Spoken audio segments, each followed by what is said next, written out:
Hello, hi. ఏదైనా స్మైల్తో చెప్పుకుందాం.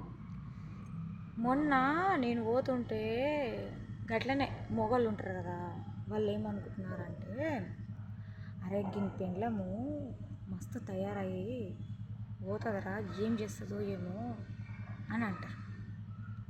కానీ ఆమె తయారయ్యి ఆమె ఏం పనిపోతుంది, ఏం చేయనికి పోతుంది, అక్కడ నీట్గా రమ్మంటారా, ఎట్లా రమ్మంటారా, మంచిగా రమ్మంటారా, అక్కడ ఎవరు సార్ వాళ్ళు కానీ కొలీగ్స్ కానీ తనతో పాటు పనిచేసే వాళ్ళు కానీ ఎలా రమ్మంటారో తెలియదు కదరా నీకు. నీ పెండ్లం ఎట్లా తయారవుతుంది, నీ పెండ్లాన్ని ఎవడు చూస్తుండో, నీ పెండ్లాన్ని కూడా ఎవడు కామెంట్ చేస్తుండో, నీ పెండ్లం కూడా మంచిగా ఉందని ఎవడు అంటుండో, ముందు నీ పెండ్లాన్ని ఎవడు లైన్లో ఉంచిండో అది చూసుకో.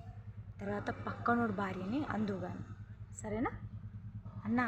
నిన్నే తమ్మి, నిన్నే ఏం చెప్తారా? మీకు కూడా అక్క చెల్లెళ్ళు ఉంటారు.